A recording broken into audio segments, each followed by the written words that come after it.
ओम शांति। आज मीठे मीठे से बाबा ब्रह्मा के तन द्वारा कहते हैं, मीठे मीठे बच्चे, बाबा हमें कहते हैं कि आपको सब कुछ परमात्मा पर अर्पण करना होगा। देखो, धन तेरस मतलब इस शब्द का अर्थ ही है धन, मतलब सब कुछ, तन मन धन सब कुछ तेरा है।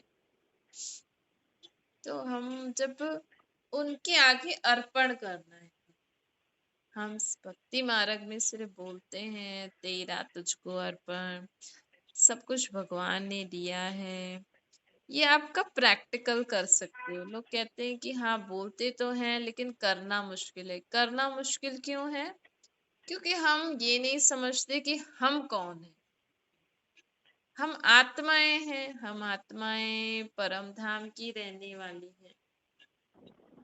जैसे आप कहीं और शहर में जाओ किसी के घर में, तो वहां आप अपना थोड़ी मानोगे सब कुछ। आप तो सोचोगे ना हम यहाँ घूमने आए हैं, हम इनको यूज कर रहे हैं चीजों को, घर को, लेकिन ये सब हमारा थोड़ी है। वैसे ही हम आत्माएं ऊपर परम धाम से आई है, हमारे पास ऊपर अपना शरीर भी नहीं होता है। कहते हैं ना सब रख कुछ दो यहाँ यहाँ डब्बे। जो है, यहाँ ही खाली हाथ जाना है, खाली हाथ जाएंगे। हैं? आए थे जाना है, नंगे आए थे नंगा जाना है। खाली हाथ मतलब कि बोले हम हाथ में धोबा आत्माएं पर जो साबु रखियो अब रसोई में। अभी जो परमात्मा को याद करेंगे, परमात्मा से ज्ञान योग सीखेंगे, शक्तियां लेंगे, स्वर्ग का वर्षा लेंगे, वो तो भरतू आ जाएंगे। लेकिन आत्मा अशरीरी ऊपर से आई थी, अशरीरी होके ऊपर से जाएगी, ऊपर जाएगी। तो जब शरीर ही हमारे साथ नहीं चलेगा तो शरीर से संबंधित संबंधी चीजें आदि क्या काम की। ये हमें ना रोज अभ्यास करना चाहिए, तभी हमारी अंत घड़ी अच्छी हो सकती है। तभी हमें अंत घड़ी परमात्मा की याद रहेगी। अंत घड़ी भी और अभी जो हम जीवन जीते हैं ना, क्योंकि मोहवश जीवन जीते हो, मेरा मेरा करके जीवन जीते हो, तो जीवन में दुख परेशानी होती है। आप सोचो अगर आज से आपने ये अभ्यास करके जीवन जीना जी लिया, तो आप अपना जीवन बहुत अच्छे से, सुख से, शांति से, खुशी से जियोगे। क्योंकि जहाँ मेरा होता है ना, वहाँ अटैचमेंट हो जाती है। फिर जीवन में हम तो कुछ कर नहीं सकते। कर सकते हैं हम, अब हमें तो पता नहीं हमने पिछले जन्म में क्या कर्म किए। पिछले जन्मों का परिणाम अगर नेक्स्ट सेकंड ही अगर हमारा कोई बुरा होने वाला है, तो हम उसको बदल सकते हैं? हम तो अच्छा कमा रहे हैं, अच्छे से अपना जीवन जीना चाह रहे हैं, लेकिन हमारे पिछले जन्मों के कर्म ऐसे हैं जो हम अच्छा करते हुए भी हमारे साथ अच्छा नहीं होता है। तो हम कुछ कर सकते हैं? क्योंकि हमने अब हमारा ये जीवन है ही पिछले जन्मों के हिसाब से, और जो हमारे कर्म इस जन्म के हैं। आज अगर बच्चा अच्छी पढ़ाई करेगा तो वो अच्छा एग्जाम दे के पास हो जाएगा, और प्लस उसका लक होगा तो वही सब कुछ आएगा जो उसने पढ़ा है मेरी बड़ी मम्मी को सबको दिवाली की ना। राम राम तो बोलना। परमात्मा हमें कहते हैं जल्दी कि आना देखो, और ये आपके कर्मों अनुसार आपका जीवन है, आप तो कुछ कर नहीं सकते। लेकिन जो हम तो कहते हैं माँ ना, का ही बोल दिया मैं भाई जी तेरा राम राम बोल। तुझको अर्पण, जो हम कहते हैं सब कुछ तेरा है, तेरे को अर्पण, तन मन धन सब कुछ आपका है। तो आप रोज ये अभ्यास करो कि मैं आत्मा तो परम धाम से आई हूँ। जब मैं ऊपर थी तो मेरे पास कुछ भी नहीं था, ये शरीर भी नहीं था। अब मैं ऊपर से नीचे आई हूँ, मुझे ये शरीर मिला है, शरीर से संबंधित संबंधी मिले हैं, शरीर के लिए बहुत सारी चीजें मिली हैं। अब आपको जैसा घर मिला है, जैसे संबंधी मिले हैं, जैसा भी खान पान है, रहन सहन है, वो औरों से अच्छा होगा, किसी से तो अच्छा होगा। तो आपको इतना अच्छा घर, इतने अच्छे संबंधी, इतना अच्छा शरीर शरीर क्यों मिला है? क्योंकि मैं आत्मा ने इस सृष्टि पर अच्छे कर्म किए होंगे परमात्मा के मत पे चलकर। तो मेरे अच्छे कर्मों का परिणाम है मुझे मेरा जो आज का जीवन है, वो जो भी आपके जीवन में अच्छा होगा।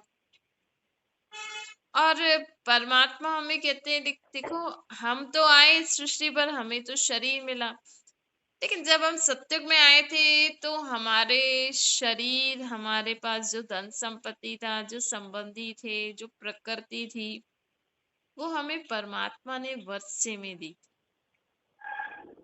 फिर द्वापर कलयुग से हमारे जीवन में, हमारे आत्मा में जो शिक्षाएं थी, जो गुण थे, जो हमें परमात्मा ने दिए थे, उस अनुसार हमने कर्म किए, तो वैसा वैसा जीवन हमारे पास होता गया। अब हमारे कर्म जो है वो परमात्मा की श्रेष्ठ मत पे नहीं है, रावण की मत पे चल रहे हैं हम। तो इसीलिए हमारा जीवन भी दुख शांति वाला है। आज अगर आपके जीवन में कुछ भी परेशानी है, दुख है, परेशानी है, तो आपने रावण की मत पे चलकर कर्म किए, तो उसका परिणाम आज आपका जीवन है।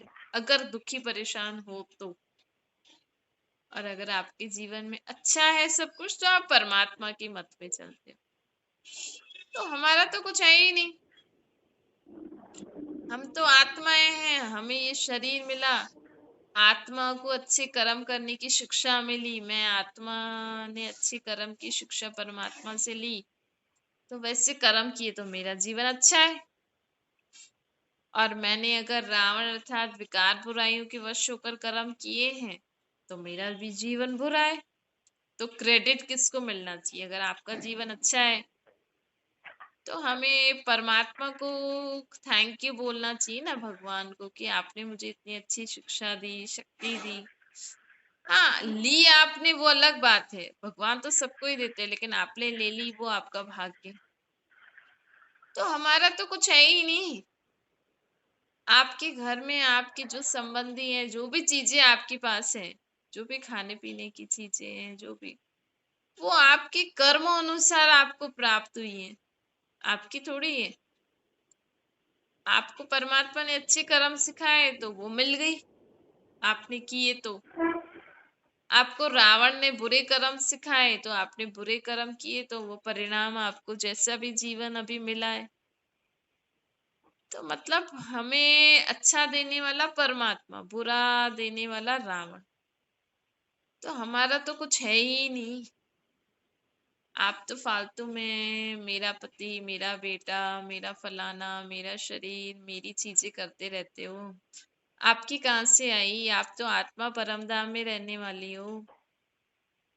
यहाँ इस सृष्टि पर जब हम सतयुग में आए थे, जो जो भी देव आत्माओं की दुनिया में आए होंगे, वही तो दिवाली अच्छे से मना रहे होंगे ना। बाकी सबको, देवी देवताओं को देख के उनके त्योहारों में खुशी किसको, कौन सी आत्मा को होगी? जो उनकी दुनिया में रह के आई होगी ना। ये लक्ष्मी नारायण हमारे पूर्वज है ना। आप तो उनको भगवान, भक्ति मार्ग में तो उनको भगवान देवी देवता मान के पूजा करते हैं, लेकिन जैसे देखो, हम अपने पूर्वजों की वर्षी मनाते हैं, उनका यादगार दिन मनाते हैं, सालगिरह मनाते हैं, जन्मदिन मनाते हैं ना। वैसे परमात्मा हमें कहते हैं दिवाली, अर्थात जब लक्ष्मी नारायण राजगद्दी पे बैठे थे। सत्युग में जब लक्ष्मी नारायण राजगद्दी पे बैठेंगे, उस दिन का यादगार देखो, 5000 साल हो गए सत्युग को। आज भी उनकी कॉरोनेशन डे, अर्थात जिस दिन वो राजगद्दी पे बैठे, जिस दिन से इस दुनिया में विक्रमाजीत संवत शुरू हुआ, जिस दिन से हमारा नया खाता शुरू हुआ, अच्छा, वो दिन अभी तक मनाते हैं। तो देखो, हमारी आत्मा, हर साल में लोग आज अभी दिवाली के दिन पुराने खाते बंद करके जो भी हिसाब किताब होगा वो सब फिनिश करके नए खाते शुरू करते हैं ना। तो ये कहाँ की यादगार है, क्योंकि हर 5,000 साल में एक बार हम आत्माएं अपना सब चार युगों का हिसाब किताब चुकतू करके वापस से सत्युग में, जब लक्ष्मी नारायण राजगद्दी पे बैठेंगे ना, तब से सृष्टि पर एक एक एक तारीख शुरू होगी। एक दिन, एक महीना और एक साल। तब से हमारा नया खाता शुरू होगा आत्मा का। उसके यादगार में लोग ये स्थूल खातों का नया सिस्टम बनाया है। तो देखो, परमात्मा हमें हर बात बड़ी स्पष्ट, और इसको एक ज्ञान कहते हैं। ये ज्ञान अगर हमने सुन के जीवन में धारण कर लिया ना, तो हम कई बातों से हमें कई बातें समझ में आ जाती है। तो कई वहमों से हम मुक्त हो जाते हैं। लोगों को वहम होता है ना, अरे ये नहीं किया, ये नहीं किया, ये नहीं किया, पूजा में कुछ कम ज्यादा हो गई सामग्री, तो लोग वहम करते हैं। लेकिन परमात्मा कहते हैं अगर ज्ञान होगा तो इन बातों में लोग जाएंगे ही नहीं। तो बाबा हमें कहते हैं कि देखो, आप तो जब सत्युग में आए तो सत्युग का वर्षा हमें किसने दिया? 5,000 साल पहले हम जब स्वर्ग में आए थे लक्ष्मी नारायण की दुनिया में, तो बाकी सब नहीं थे, हम ही आए थे। तो हम क्यों आए? क्योंकि हमने परमात्मा से वर्षा लिया था 5,000 साल पहले। अभी फिर से हम जितना अपने को आत्मा समझ के परमात्मा को याद करेंगे, उतना हम स्वर्ग में आने के अधिकारी बन जाएंगे। जब हम अपने को आत्मा समझ के परमात्मा को अपना बाप मानेंगे और उनको याद करेंगे, उनकी मत पे चलेंगे, तो परमात्मा हमें स्वर्ग का वर्षा दे दे, बाकी किसी को नहीं देंगे। स्वर्ग में जब लक्ष्मी नारायण राज गद्दी पे बैठेंगे ना, तो सिर्फ 9 लाख लोग होंगे। सोचो, पूरी दुनिया में से सिर्फ 9 लाख, वो भी भारत में से ही होंगे, जो हिंदू धर्म के हैं अभी, या जो हमारे धर्म में से दूसरे धर्मों में कन्वर्ट हो गई हैं, लेकिन उनको देवी देवताओं अच्छे लगते हैं, वो उनके धर्म को वो उनको अच्छा लगता है। ऐसी आत्मा वो 9 लाख में है। कहते हैं ना, घटई में सूर्य, घटई में चंद्रमा, घटई में 9 लख तारे। तो जब लक्ष्मी नारायण जी राजगद्दी पर बैठते हैं, तब उनकी दुनिया में सिर्फ 9 लाख लोग होते हैं। तो 9 लाख लोगों ने किससे वर्षा लिया, किससे परमिशन ली कि वो लक्ष्मी नारायण के कॉरोनेशन डे पे आ सकते हैं, उस दुनिया में आ सकते हैं? परमात्मा ने उनको वर्षा दी। तो सत्युग में एंट्री उन आत्माओं को मिलती है जिनको परमात्मा परमिशन देते, जो परमात्मा को जानते हैं, मानते हैं, उनके कहने पे चलते हैं। तो सोचो, सब कुछ उनका ही दिया हुआ है। ये लोग कहते हैं स तेरा तुझको अर्पण, लेकिन सब कुछ मेरा समझ के बैठे, तभी तो दुखी हो ना।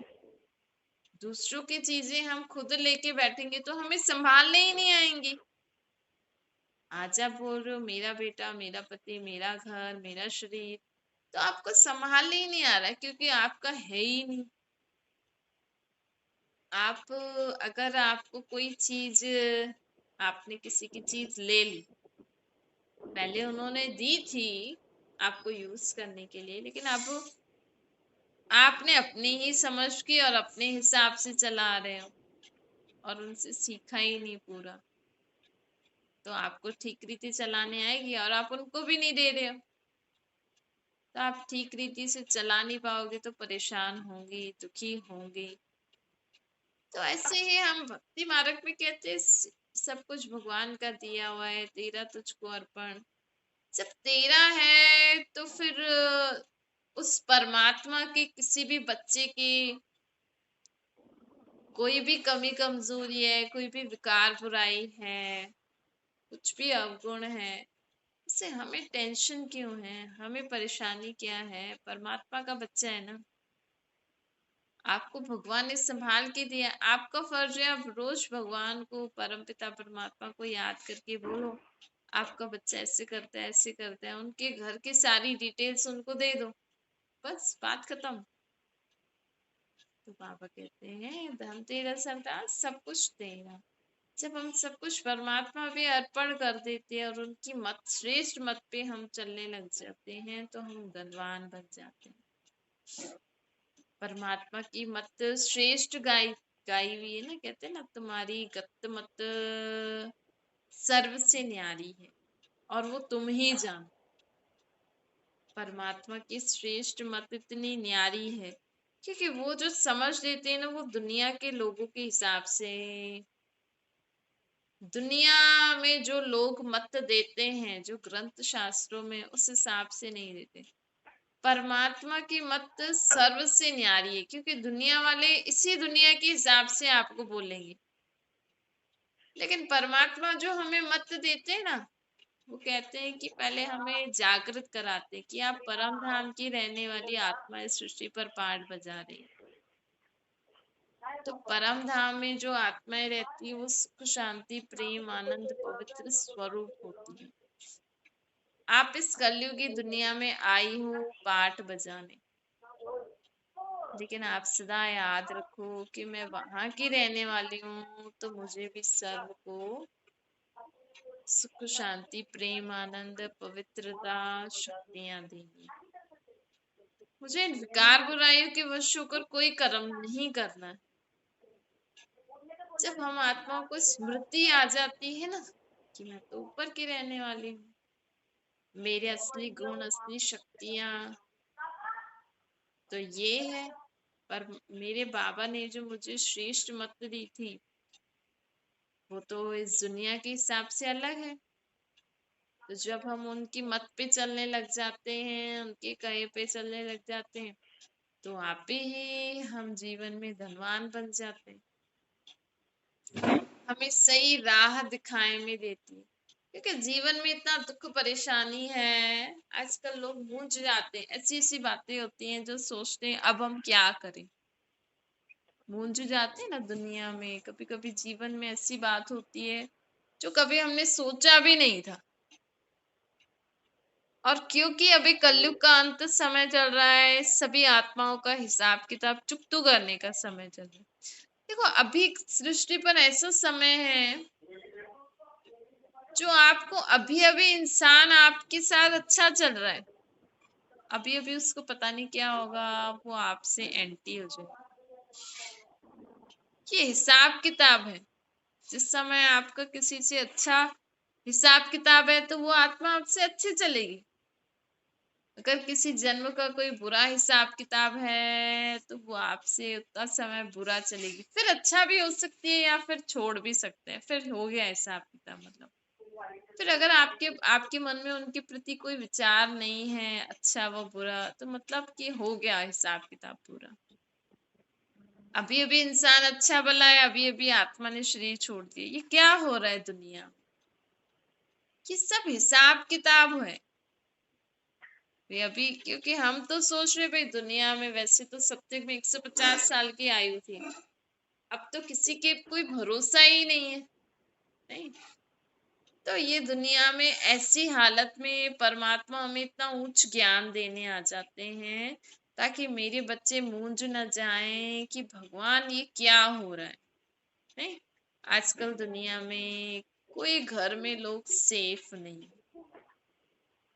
आप जिनको अपने माँ बाप बेटा भाई पति पत्नी जो भी समझते हो, किसी से भी हम सेफ नहीं। कभी भी आपके पति का आपके प्रति कोई बुरा बुरा हिसाब किताब आ गया, भाई आपकी शादी हुई है जिस भी पति के साथ, तो उसके साथ आपका अच्छा हिसाब किताब भी होगा बुरा भी होगा।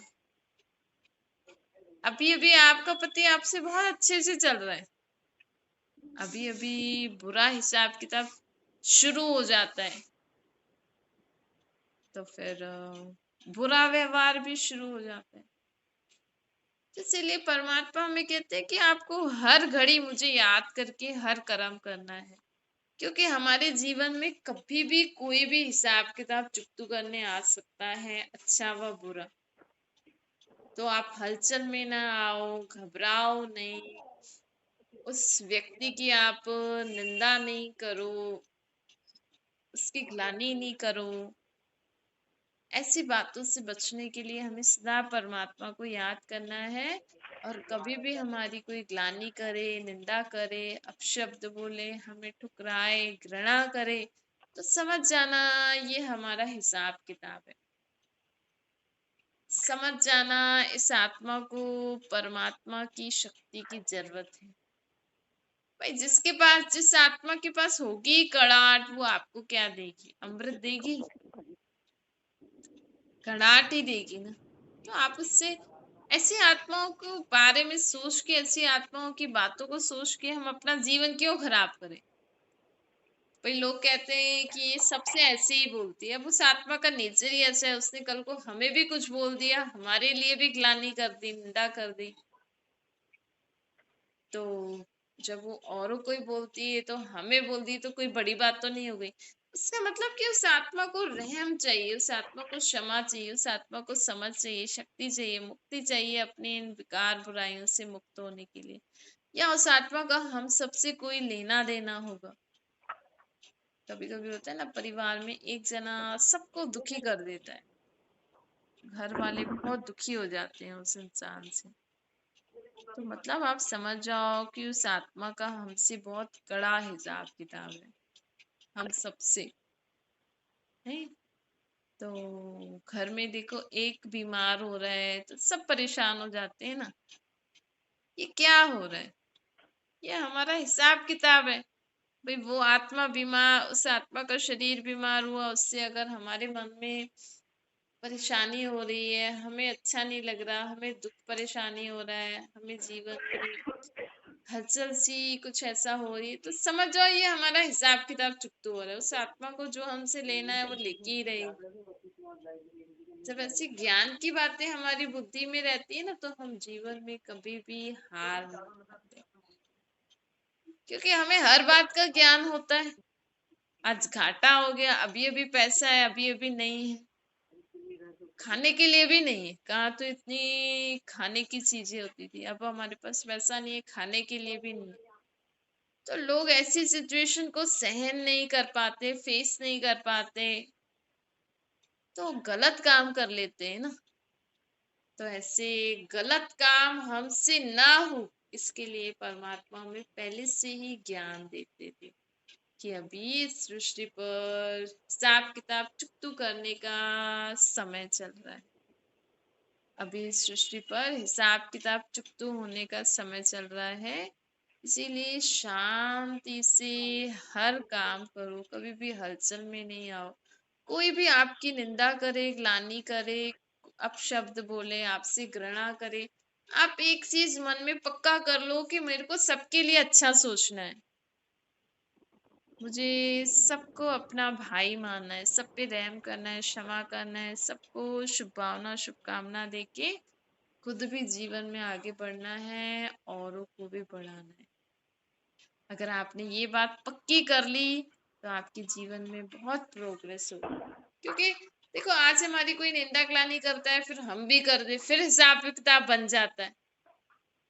तो हमें सिखाते परमात्मा कि आपको हिसाब किताब खटाना है, और हम जबरदस्ती बना रहे हैं किसी के थोड़ा सा भी बोलने पर। इसीलिए बाबा हमें कहते हैं कि सदा ये ध्यान रखो, जीवन में मेरे साथ हर कर्म करो, साक्षी होकर हर खेल देखते चलो। अच्छा, मीठी मीठी सी खिलते बच्चों के प्रति माता पिता बाप दादा का याद प्यार और गुड मॉर्निंग रूहानी बाप की। हम सभी रूहानी बच्चों को नमस्ते। हमारी भी रूहानी माता पिता बाप दादा को याद प्यार, गुड मॉर्निंग और नमस्ते वरदान है। स्वराज्य की सत्ता द्वारा विश्व राज्य की सत्ता प्राप्त करने वाले मास्टर सर्वशक्तिवान बने। बाबा कहते हैं कि अपनी सर्व कर्मेंद्रियों पर विजय प्राप्त करो। हमारा मन बुद्धि संस्कार, हमारी स्थूल कर्मेंद्रियों को मैं आत्मा राजा जैसे चलाना चाहूं वैसे चलाऊं। मैं मन को बोलूं यही संकल्प करो, मैं बुद्धि को बोलूं यही टिको। मैं अपनी स्थूल कर्मेंद्रियों को जैसे टिकाना चाहूं वैसे हर कर्मेंद्रिय टिक जाए। मेरे संस्कार सदा अच्छे रहें, कभी भी मुझे धोखा ना दे। जब मैं आत्मा अपनी हर सूक्ष्म और स्थूल कर्मेंद्रियों पर राज्य करना सीख जाऊंगी, तब ही मैं मास्टर सर्वशक्तिवान कहलाऊंगी। तब ही मेरे में सर्व शक्तियां आ जाएंगी। क्योंकि आज लोगों को अपने मन को कंट्रोल करने की शक्ति नहीं है, तो वो औरों को कैसे कंट्रोल कर सकते हैं। जिसने मन को जीत लिया वो जगत जीत बन जाता है। मन को जीत लिया वो जगत जीत बन जाता है। माया जीते जगत जीत नहीं, मन को जीतना है। मन को जीत लिया तो माया आप ही जीत जाए। बाबा हमें कहते हैं माया पर भी हम जीत पहन ले, पर कब? जब मन तो बाबा में लगे, बुद्धि तो बाबा बाबा के पास टिके, तभी तो हमारे पास शक्ति आएगी, तभी तो हम माया के वार से पे विजय प्राप्त कर सकते हैं ना। तो हमें क्या बनना है? मास्टर सर्वशक्तिवान बन हर सूक्ष्म और स्थूल कर्मेंद्रियों पर राज्य प्राप्त करने वाले स्वराज्य अधिकारी बनना है। स्लोगन है सर्व खजानों की चाबी है मेरा बाबा। जब मेरा बाबा साथ है तो हम किसी से भी आकर्षित नहीं होंगे। मेरा बाबा अर्थात आत्मा अपने बाप को याद करती है। जब भी आपको जीवन में तकलीफ हो, जब भी कुछ मदद चाहिए, या ऐसे भी आप जब भी परमात्मा को याद करते हो, तो दिल से कहो मेरा बाबा। मेरा बाबा अर्थात आत्मा का बाप। तो हम सर्व आकर्षणों से परे हो जाएंगे। बाबा की सर्व मदद, बहुत मदद मिलती है हमें जब भी हमें जरूरत हो। अच्छा, ओम शांति। बाबा को याद करिए,